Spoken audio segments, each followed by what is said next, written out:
Minuto 96. A falta de 4 partidos para que termine la fase regular de la Liga MX, Pumas inicia el mes definitivo para esta competición con buenas sensaciones, al menos desde el espíritu competitivo que el club ha recuperado con Efraín Juárez. Y no nos rompamos la cabeza con la calculadora aún, pues el resultado que más le conviene a este club es ganar. Dependes de ti mismo para conservar tu lugar en el play-in por los 17 puntos que has conseguido hasta el momento. Con otras 3 unidades más, ni Mazatlán ni Chivas te pueden alcanzar y sacar de la 10ª posición, al menos en esta jornada. Aunque la tarea no será fácil, porque enfrente estará el Cruz Azul, equipo con apenas 2 partidos perdidos en todo el torneo, que aunque ha tenido una baja de juego considerable, nunca se le debe subestimar. Pero como acá nos gusta ver de cerca y honestamente lo que presenta cada rival, por supuesto que hay cosas importantes a destacar en lo negativo de la máquina que dan algo de esperanzas. Y lo digo de esa manera porque con el técnico pasado no se le pudo competir nunca al Cruz Azul. Hoy ya con 2 caras nuevas en los banquillos, el duelo táctico tendrá otros matices. Los equipos vienen en otra sintonía, que convenientemente para Pumas, el equipo de la Cementera no está en la versión que demostró en el inicio del proceso de Vicente Sánchez, como por ejemplo aquel juego ante Pachuca en febrero, donde los Tuzos venían con una buena racha, pero precisamente el azul les clavó un 2-0 contundente a base de pura pelota parada. Aquel buen inicio lo han podido mantener durante todo lo que va del torneo relativamente, quizás no con tanto volumen de juego a la larga, pero sí con resultados. De hecho, en los últimos 4 partidos del siguiente rival, que vamos a retomar como siempre, Cruz Azul ganó 3 y empató 1, siendo los últimos 2 donde peor se vio. Hay 2 caras de la máquina de Vicente Sánchez hoy, la que goleó al San Luis y Seattle Sounders previo a la fecha FIFA pasada y la que apenas le pudo ganar a las grises Chivas por la mínima, eso sí, de visitante, y por otro lado, la que fue a empatar a 0 contra su padre, el ladrón amarillento hepatítico, gonorpiento, producto y ladrón del América.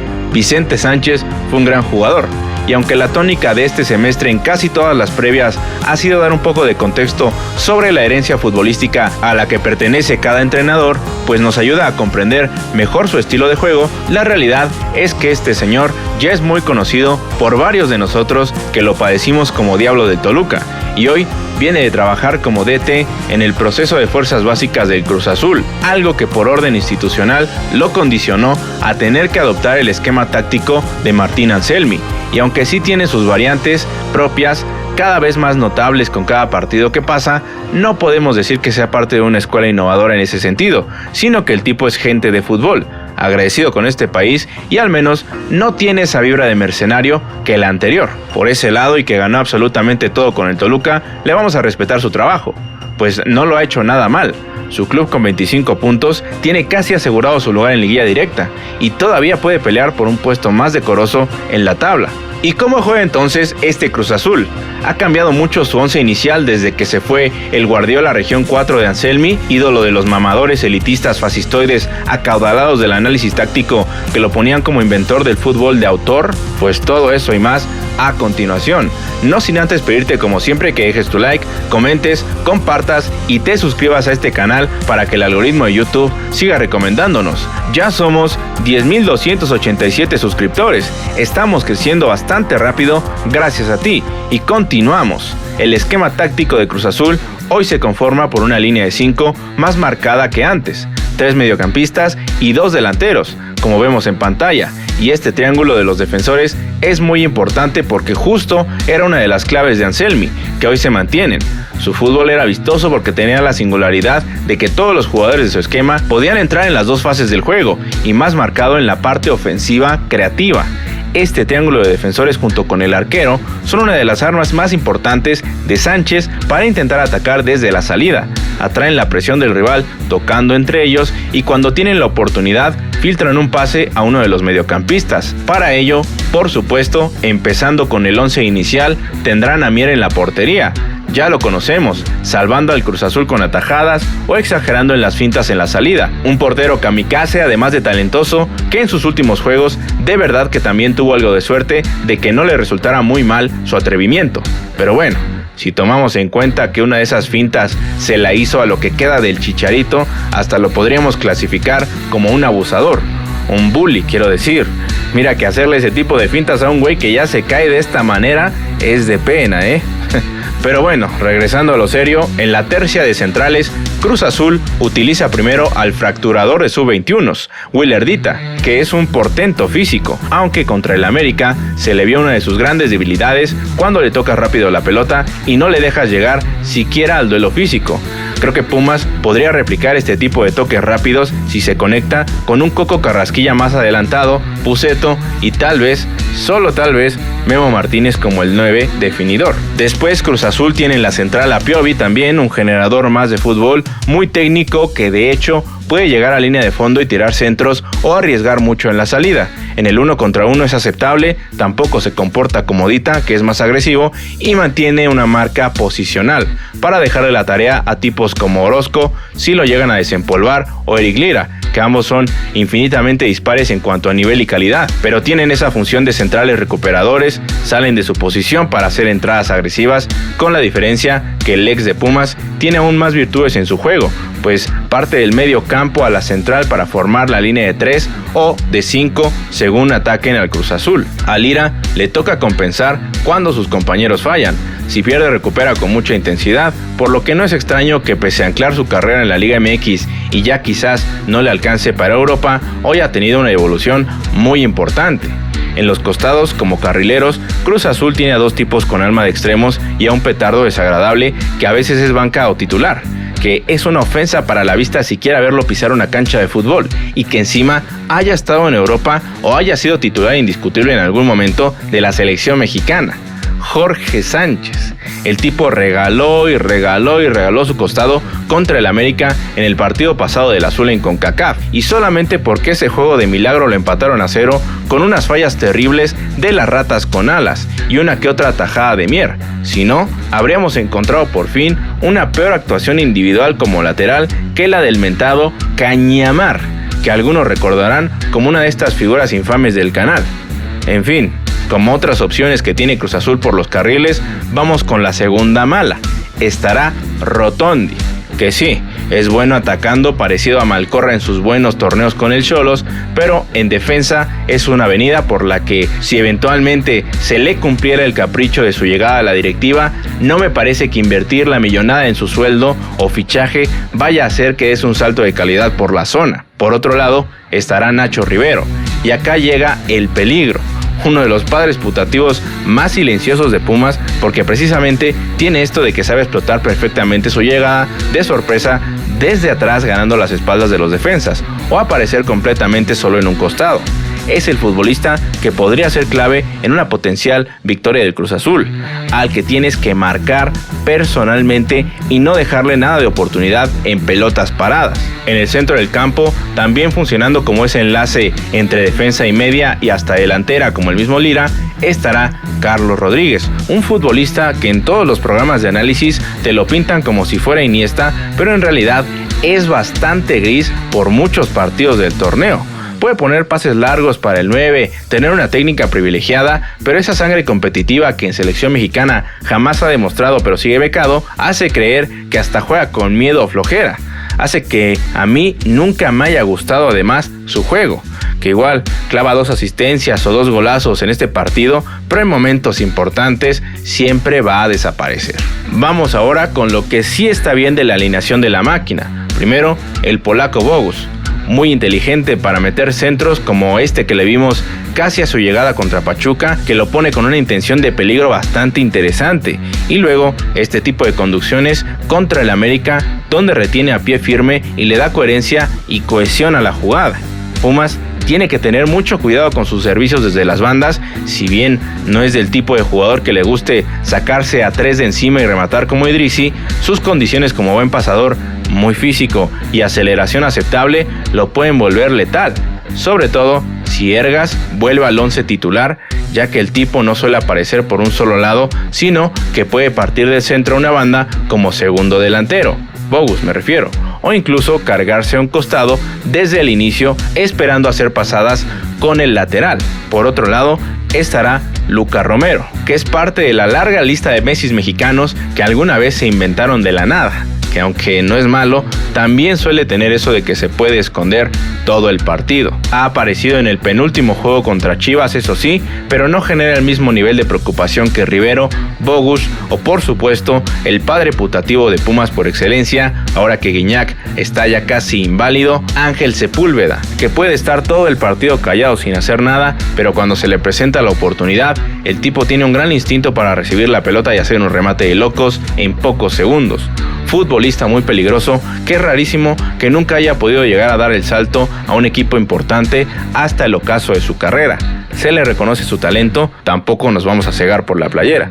Pero bueno, este es el posible 11 con el que yo considero Cruz Azul irá a la cancha, que puede variar quizás con Alexis Gutiérrez como titular, el Toro o Montaño y alguno más, pero en esencia no cambia demasiado la idea de juego, que si aún se siente explicada con pocos detalles.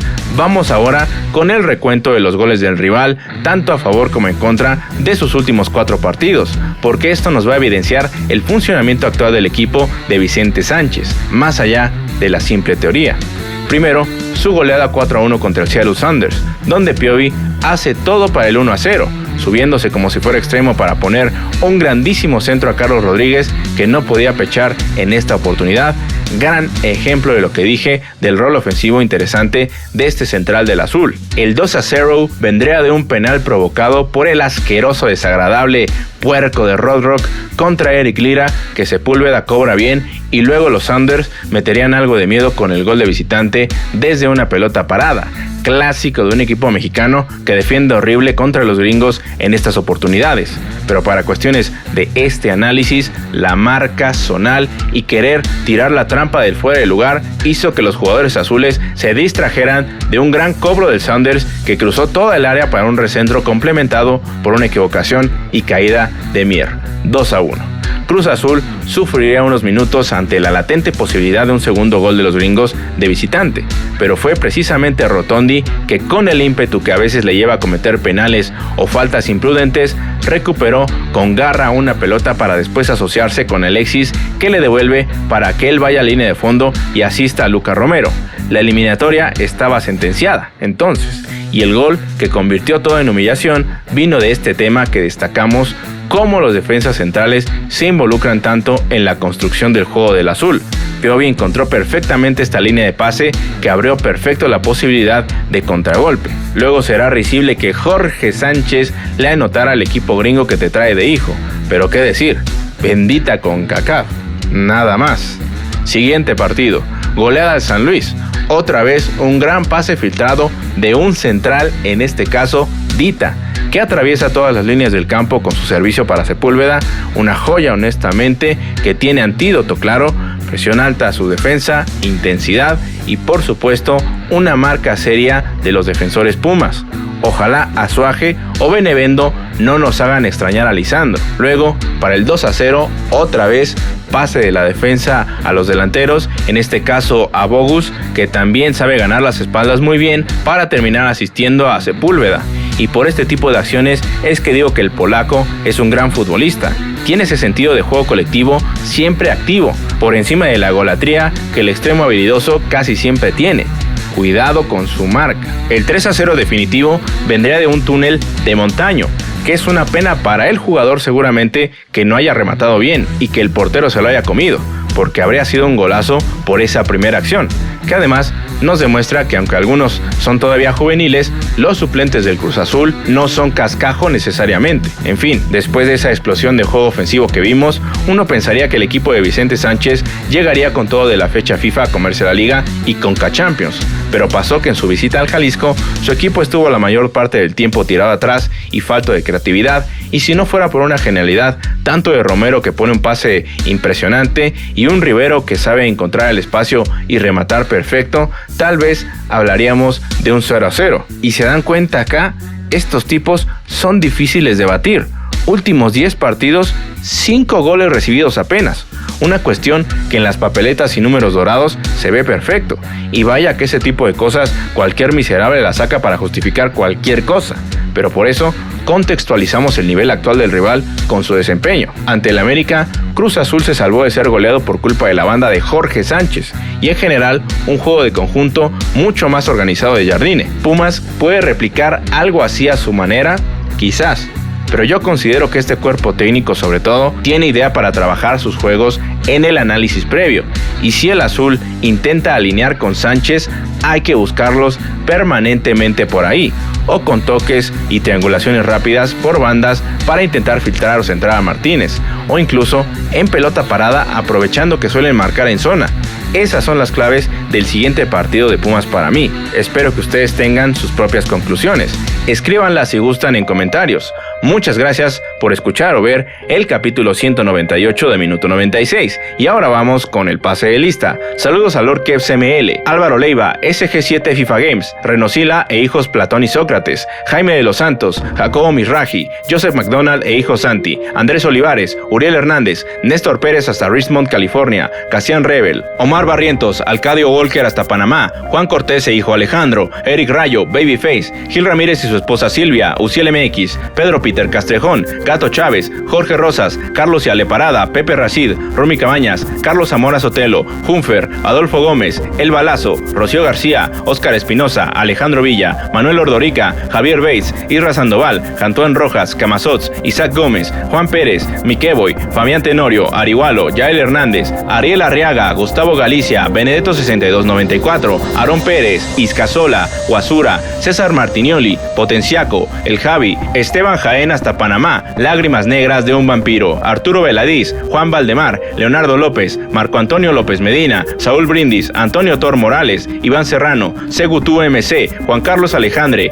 Luis Bernal, Daniel Ramírez, Diego Elohim, Manuel Aguileta, Oscar, Denis Vega, Miguel Ángel Melgoza, Xavi Torres, Ángel Puma, Mapsin Z3, Abimo 320, Ángel López, Emanuel Zamora, Alejandro Rendi, Javier S5K, Abinadi Cruz, Ademir Montenegro, Nico y su hijo Nico 30 hasta Oriangato, El Funes, Misael Caraz, Roberto Nogues, Jesús Ángel, Saúl Santamaría, Rodrigo Domínguez, Aarón Campos, Roy Rodríguez, Irving Rockets, Iván Escobedo, Uriel Stone Méndez, su esposa Iraíz e hijos Fabián y Valeria, DTHC, Vicente Hernández Alonso, José Tadeo Macías Medrano, García Rodolfo, Ricardo Wright, Gil Edwin R, Toma hasta Panamá, Hugo Bat, Alexis Oliva, Edgar Ragde hasta Utah, Oma BR, Johan Ovalle, ARG 1218 y Martín Villegas hasta Texas. Muchas gracias a todas y todos por escribir. Yo soy Jorge del 96 y nos vemos el próximo episodio. Gracias.